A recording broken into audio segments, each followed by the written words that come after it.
the burpee.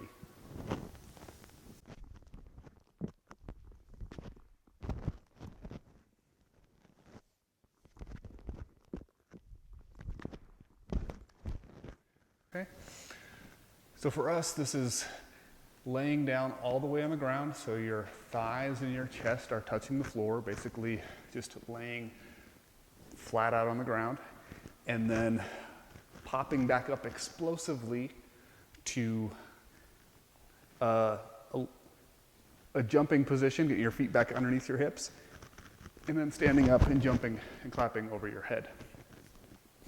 This does not require a push-up. If you want to make this movement more difficult, then make that pushing up phase and lowering down phase on the arms more strict like a push-up, but it is not required. That'd be one way to make it more difficult.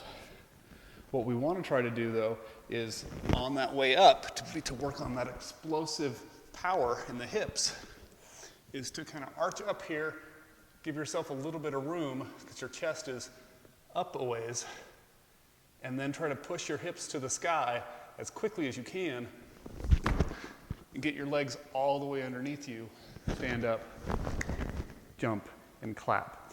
The lower you keep your chest at this point, the harder it is going to be to get your hips all the way up. So what you will end up doing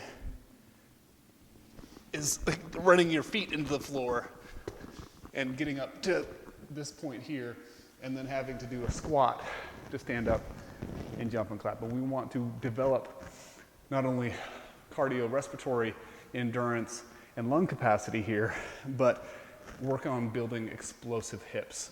So push yourself up like you're doing an upward dog in yoga, and then really explode those hips to the ceiling and get your feet underneath you, jump and clap. Now, if that is beyond where you're at physically at this point, our basic standard is just laying on the ground and getting back up.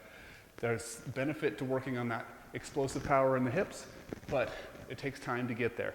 So the basic way you can do this is just crawling down onto the floor, laying down, and crawling back up.